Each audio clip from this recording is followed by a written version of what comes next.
الحمد لله نحمده ونستعينه ونستغفره ونعوذ بالله من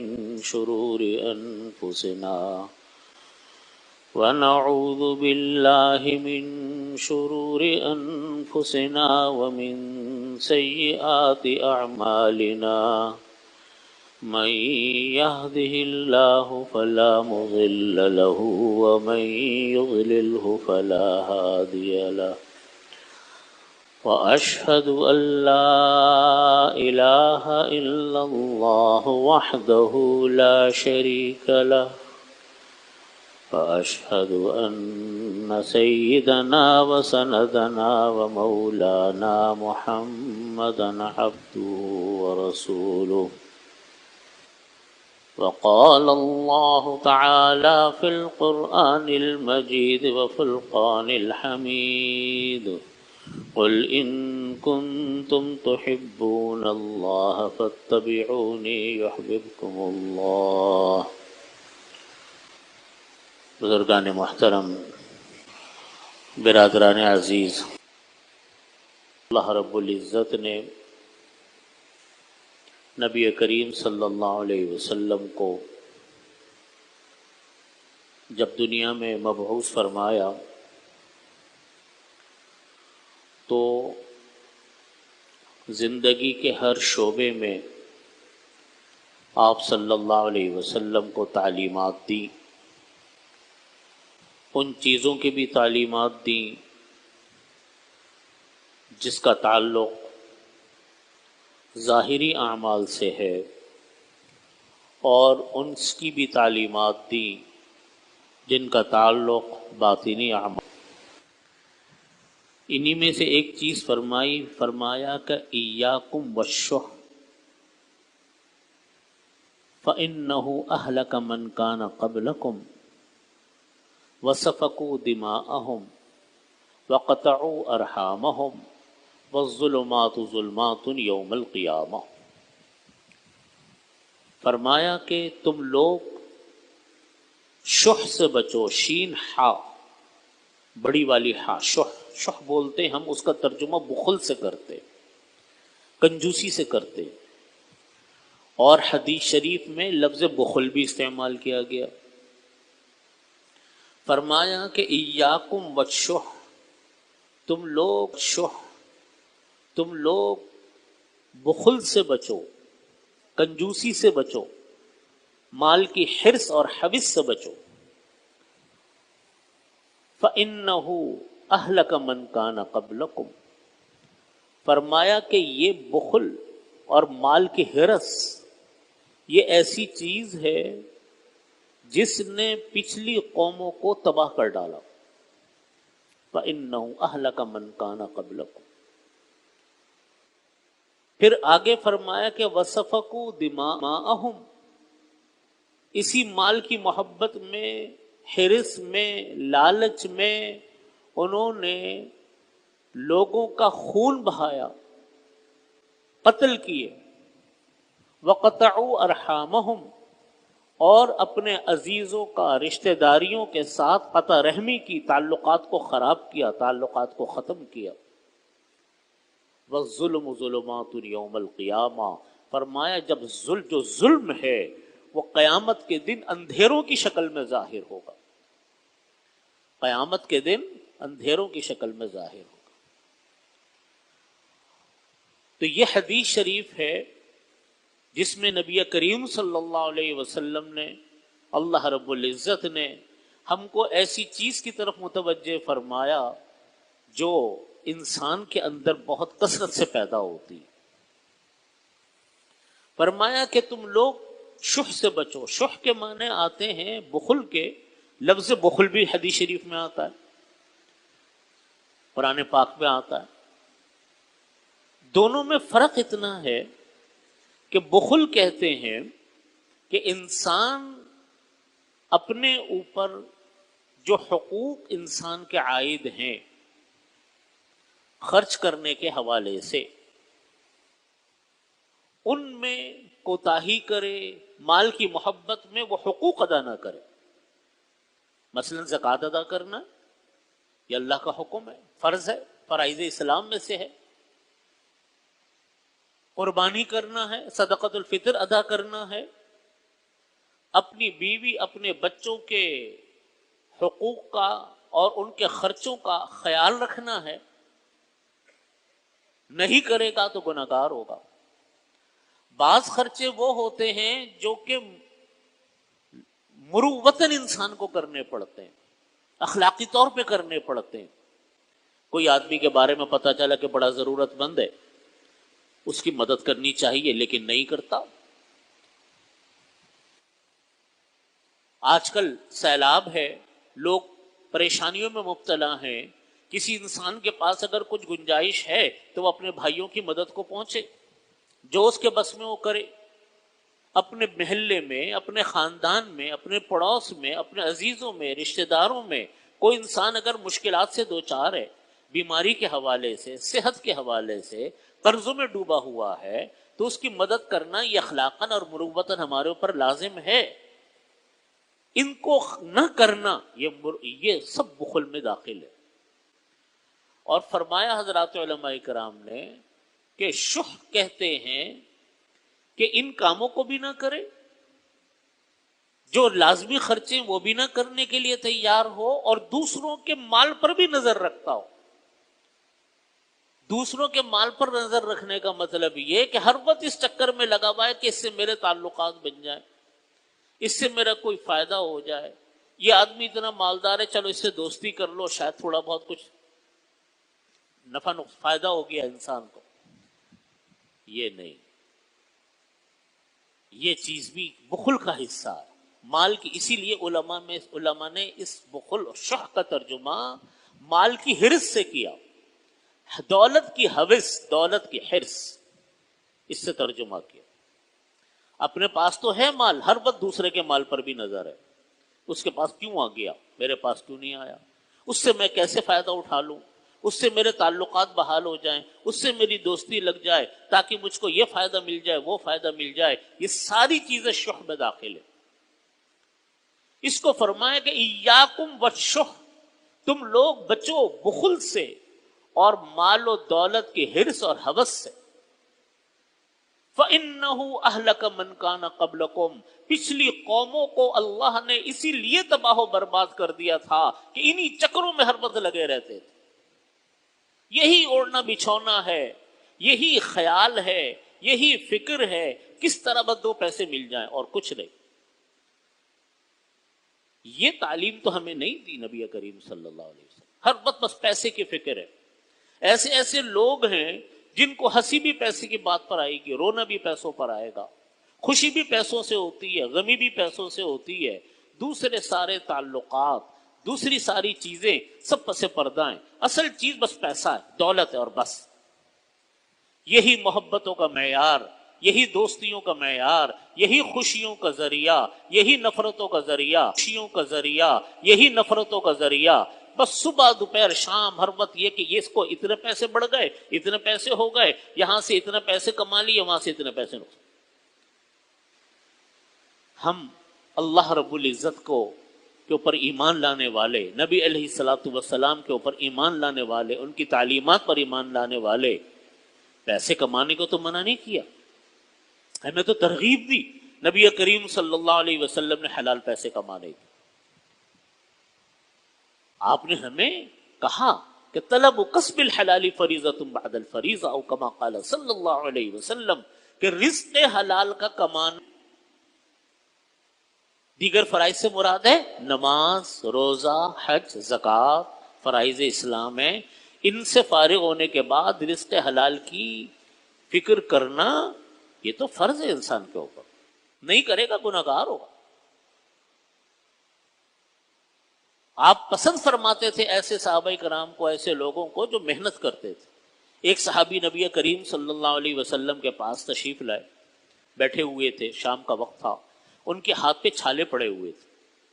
آپ نے پوچھا کہ کیا ہوا آپ کے ہاتھ پہ؟ کہنے لگے یا رسول اللہ، سارا دن محنت مزدوری کرتا ہوں تو میرے ہاتھ چھل جاتے۔ آپ نے ان کو ہاتھ پکڑا اور پکڑ کر اپنے ہونٹوں سے لگا کے پیار کیا۔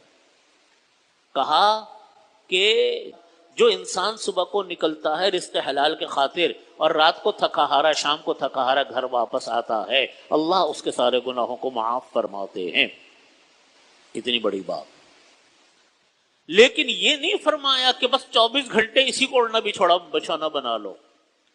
محبت بھی ان سے جو صاحب ثروت ہو، تعلقات بھی ان سے جو مالدار ہو، وقت بھی ان کو دیا جائے گا جو صاحب حیثیت ہو، بس انہی کے لیے وقت ہے اور کسی کے لیے وقت نہیں ہے، رابطے بھی انہی سے، دوستیاں بھی انہی سے۔ یہ ہے شح، فَإِيَّاكُمْ وَالشُّحَّ، اس سے بچو۔ فَإِنَّهُ أَهْلَكَ مَنْ كَانَ قَبْلَكُمْ، کیونکہ پچھلی قومیں اسی لیے ہلاک ہو گئی کیونکہ اس کا تعلق ہمہ وقت مال و دولت کے کمانے سے ہے، ہمہ وقت اسی فکروں میں لگے رہو۔ جب انسان کے اوپر یہ دھن سوار ہوتی ہے نا پیسوں کی، پھر آدمی کو کسی حالت میں قرار نہیں آتا، کسی مال پر اس کو بس نہیں ہوتی، اس کو جتنا بھی ملتا رہے گا اس کی حوث اور بڑھتی چلی جائے گی۔ اس لیے فرمایا کہ فَإِنَّهُ أَهْلَكَ مَنْ كَانَ قَبْلَكُمْ، پچھلی قومیں اسی لیے تباہ ہو گئی کہ ہر وقت اسی چکروں میں لگی رہتی تھی، حقوق اللہ، حقوق العباد دونوں برباد ہو گئے، دونوں ضائع ہو گئے۔ پھر آگے فرمایا کہ سفکوا دماءہم، اسی حرص کے خاطر انہوں نے لوگوں کا خون ریزی کی۔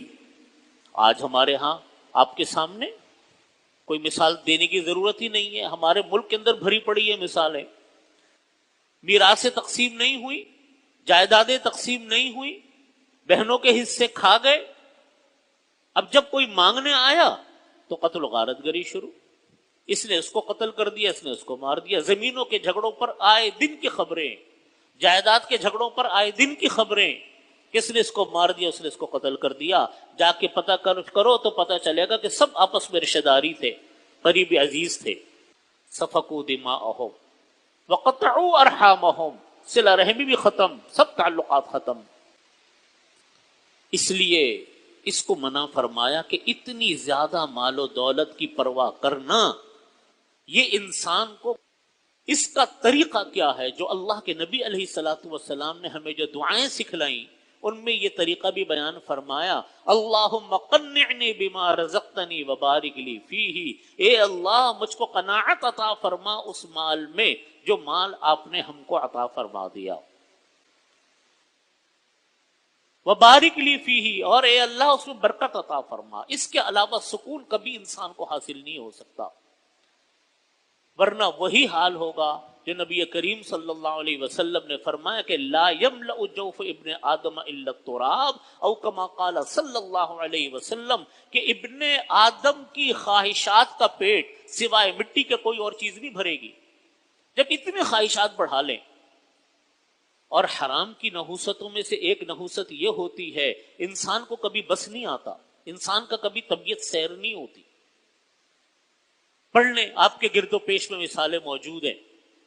اگر اس کرپشن کا جو ہمارے ہاں پھیلی پڑی ہے، اس حرام خوری کا جو ہمارے ملک میں پھیلا پڑا ہے، اگر آپ اس کو دیکھو تو نسلوں کی نسلیں بھی کافی ہو جائیں ان کو خرچ نہ ہو، لیکن انسان بس ہی نہیں ہو رہا، انسان کو تو اطمینان ہی نہیں نصیب نہیں ہو رہا،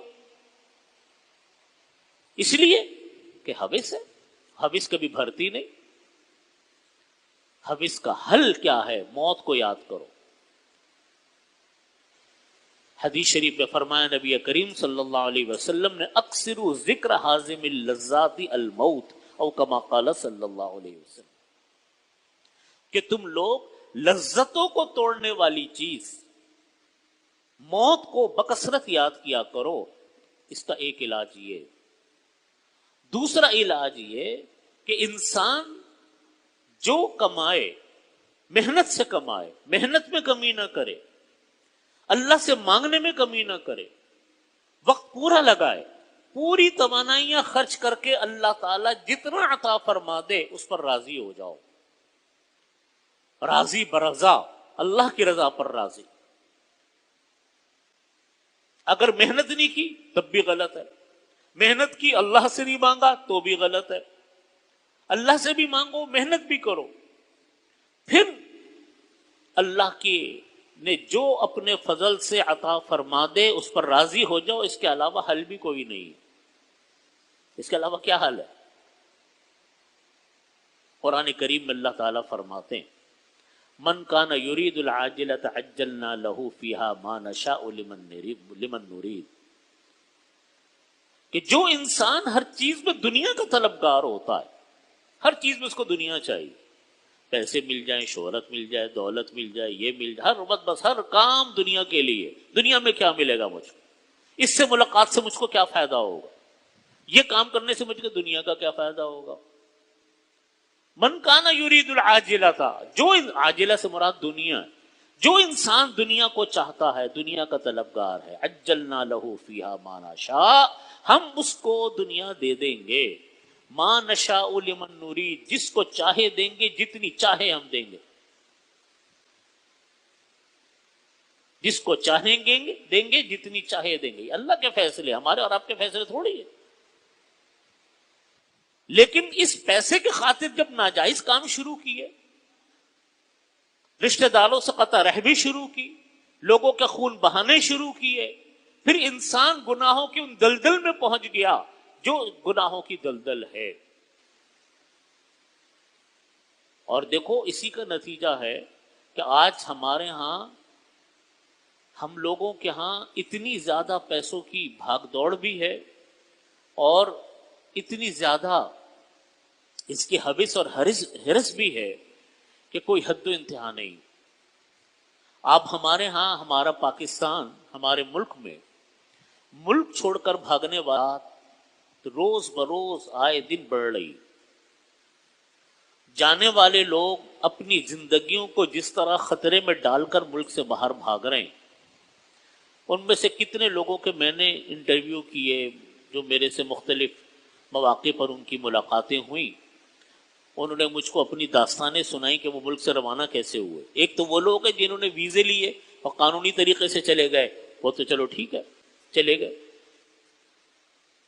لیکن وہ لوگ جو ڈنکیاں لگا کے جاتے ہیں، جو بارڈرز کراس کر کے جاتے ہیں، پانی کے جہازوں میں سفر کرتے ہیں اور مختلف اپنے آپ کو ہلاکتوں میں اور خطروں میں ڈالتے ہیں، جب وہ وہاں پہنچ جاتے ہیں، کتنے لوگ راستے میں مر جاتے ہیں، جس کی خبریں پڑھتے رہتے ہو آپ، کتنے لوگ وہ ہیں جو زخمی ہو جاتے ہیں۔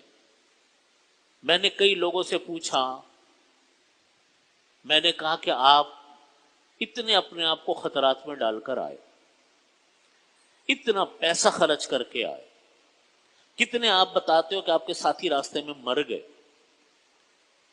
مجھے یہ بتائیں کہ اب آپ یہاں آ گئے، اب کیا ہو رہا ہے آپ کے ساتھ، اب کیا ہو رہا ہے، کتنا کما لیتے ہو، وہاں کتنا کماتے تھے؟ ان میں سے بیشتر لوگوں نے کہا کہ ہمیں قانونی مراحل کو حل کرتے کرتے 13 سے 14-15 سال لگ جاتے ہیں، کسی کو 11، کسی کو 12، کسی کو 13، اس سے پہلے وہ اپنے وطن واپس نہیں آ سکتے۔ میں نے کہا آپ کو اضافی کتنے پیسے ملے، اس کا کیلکولیشن پتہ چلے نا کہ کمایا کیا اور کھویا کیا، نفع تو تبھی پتہ چلتا ہے نا کہ کمایا کیا اور کھویا کیا۔ وہ بتانے لگے جی پاکستان میں ہم تھے تو اتنے ملتے تھے، یہاں میں اتنے ملتے، میں نے کہا چلو آپ کو 1-2 لاکھ روپے زیادہ مل گئے پاکستان سے، لیکن کھویا کیا؟ اپنی اولاد کھوئی۔ میرے سے کتنے لوگوں نے کہا کہ جب ہم آئے ہمارے بچہ بالکل چھوٹا تھا اور اب وہ 13-14 سال کا، میں نے اس کو دیکھا نہیں۔ ایک نے کہا کہ میرے آنے کے بعد بچے کی پیدائش ہوئی ہے اور اب وہ 13-14 سال کا ہے۔ میں نے اس کو پوچھا کہ کیا تمہارے پاکستان میں فاقے تھے، کوئی کمانے والا نہیں تھا؟ اس نے کہا ایسی بات تو نہیں تھی، ٹھیک ہے کھا رہے تھے، پی رہے تھے، بچوں کے ساتھ تھے۔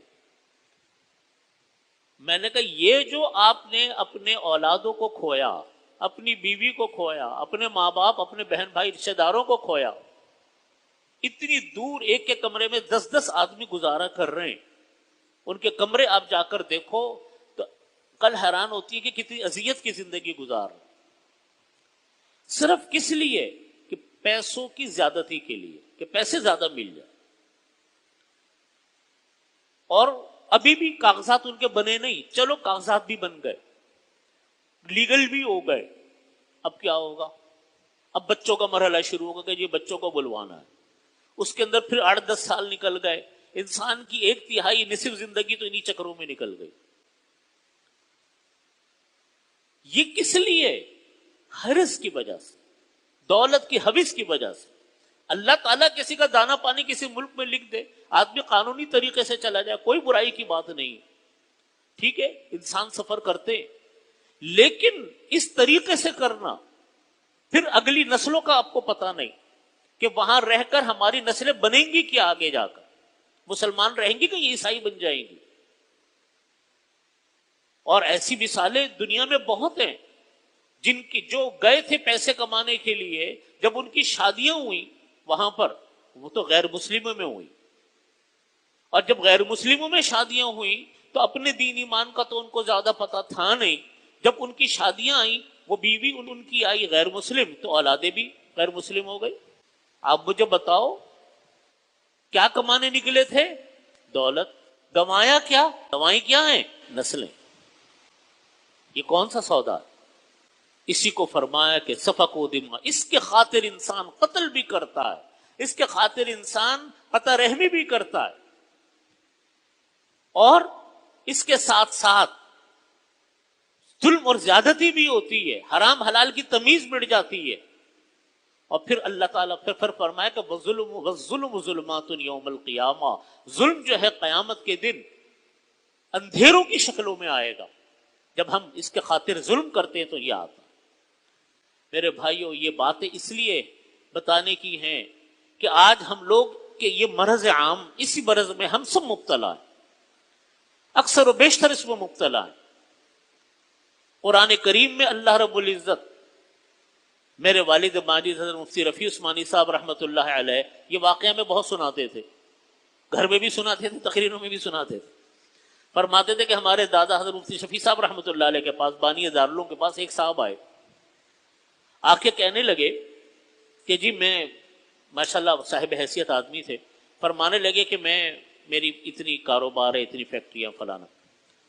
تو انہوں نے کہا کہ میرا ایک بیٹا تو امریکہ میں، دوسرا بیٹا پتہ نہیں ایشیا کے کون سے ملک کا نام بتایا، وہاں پر ہے، جاپان وغیرہ کہاں کا نام لیا، اور تیسرا بھی اسی طرح یورپ کے کسی ملک کا نام لیا، اور خود ادھر تھے. تو حضرت مفتی صاحب نے کہا بھائی ماشاءاللہ آپ کو اللہ تعالیٰ نے مال و دولت عطا فرمایا، یہ بتائیں کبھی بچوں سے بھی ملاقات ہوتی ہے؟ انہوں نے کہا کہ جی بچوں سے تو ملاقات بس جب ہوتی ہے، سب تو اکٹھے ہو ہی نہیں پاتے، ایک آتا ہے تو دوسرا نہیں آتا، دوسرا آتا تو تیسرا نہیں آتا. اور اگر کبھی سب جمع ہو جائیں تو سالوں میں کبھی ایسی نوبت آتی ہے کہ سب جمع ہو جائے. پیسوں کی کمی نہیں ہے، وقت کی کمی ہے. کسی کے پاس پیسوں کی کمی ہوتی ہے، کسی کے پاس وقت کی کمی ہے. تو حضرت نے فرمایا کہ دیکھو قرآن پاک میں اللہ تعالیٰ فرماتے وَجَعَلْتُ لَهُ مَالًا مَمْدُودًا وَبَنِينَ شُهُودًا، سورہ مدثر کی آیت، کہ ہم نے ان کو بہت مال و دولت دیا. وَجَعَلْتُ لَهُ مَالًا مَمْدُودًا، ہم نے ان کو بہت مال و دولت دیا، ایک نعمت. وَبَنِينَ شُهُودًا، بیٹے دیے اور بیٹے بھی پاس دیے، موجود دیے. تو حضرت مفتی صاحب رحمۃ اللہ علیہ فرماتے تھے کہ مال کا دینا ایک نعمت، بیٹوں کا دینا دوسری نعمت، بیٹوں کا نظروں کے سامنے ہونا تیسری نعمت ہے اللہ کی، اولاد پاس ہو. اور جو انسان کی عمر گزرتی ہے، بڑھاپے میں انسان آتا ہے، انسان اپنی اولاد کے، اپنے گھر بار کا زیادہ محتاج ہوتا ہے. تو دیکھو قانون فطرت کیا صاحب. انسان جب اس حقیقت پر غور کرے گا نا، اس حقیقت پر غور کرے جو ہمیں نبی کریم صلی اللہ علیہ وسلم نے بتا دی، اللہ کرے سمجھ میں آ جائے ہم لوگوں کے بات، پڑھتے تو ہیں ہم لوگ، اللہ کرے سمجھ میں آ جائے بات. آپ صلی اللہ علیہ وسلم نے کئی موقعوں پر مختلف مثالوں سے بات فرمائی کہ تمہارا تم کہتے ہو مالی مالی، میرا مال میرا مال. تمہارا مال ہے کیا؟ مال کی حقیقت کیا ہے؟ تمہارے پاس جو دولت ہے کیا وہ؟ فرمایا کہ اتنا ہے کہ تم نے جو مال کھا لیا وہ تمہارا ہے. فَالْبَسْتَفَافُ نہیں اب نہیں، جو تم نے پہلے کپڑے پہنے وہ کپڑے آپ کے ہو گئے، یا کوئی مال خرچ کیا وہ صدقہ ہو گیا. باقی مال تمہارا ہے کہاں؟ تو دوسروں کا مال ہے. ملازمین تنخواہیں لے رہے ہیں، ہے نا جی، ان کی زندگیاں گزر رہی ہیں، آپ خوش ہو کہ جی میرا مال بڑھ رہا ہے، خرچ تو دوسرا کر رہا ہے، تمہارا کہاں سے بڑھ رہا ہے؟ حقیقت ہے نا. اللہ کے نبی علیہ الصلوۃ والسلام نے سمجھائی یہ بات. مال انسان کا، تمہارا مال ہے کون سا؟ بھئی جو کھا لیا وہ تمہارا، جو پہن لیا آپ کا، جو برت لیا آپ کا. چلو آپ کی بچوں نے، آپ کی بیوی نے، آپ کے ماں باپ بہن بھائیوں نے آپ کے ساتھ بیٹھ کر جو استعمال کے لیے، چلو وہ بھی آپ کا ہو گیا. باقی یہ فیکٹری وہ کاروبار وہ جائیدادیں، یہ تو سارا کا سارا کس کا؟ ان کا، جو اس کے اوپر کما رہے، جو اس کے اوپر لے رہے. اس حقیقت کو فرمایا نبی کریم صلی اللہ علیہ وسلم نے. حقیقت بھی یہی بات ہے کہ در حقیقت اس حقیقت پر جب انسان غور کرتا ہے تو انسان کو یہ حقیقت سمجھ میں آتی ہے کہ اللہ رب العزت نے ہمیں جن تعلیمات کا پابند بنایا، رزق حلال تو کمانا ہے، لیکن اس کی محبت دل میں اتنی نہیں بسانی کہ انسان حرام کی طرف متوجہ ہو جائے. اب پتہ حرام کی طرف ہم چلے گئے، یہ حرام میں جانا یہ انسان کے لیے تباہی ہے، بربادی ہے. یہ تباہی بربادی اس وقت آتی ہے جب انسان اس حقیقت پر غور کرے کہ جی بس مجھ کو تو یہ دنیا ہی کمانی ہے، دولت ہی کمانی اور کچھ نہیں کمانا. اب وہ کس طرح کمائیں، اس کی پرواہ ختم جب ہو جائے، اللہ سے پناہ مانگنی چاہیے. اللہ تعالیٰ ایسا وقت ہمارے اوپر لے کر آئے. اسی پر میں اپنی بات ختم کرتا ہوں. وآخر دعوانا الحمدللہ رب العالمین.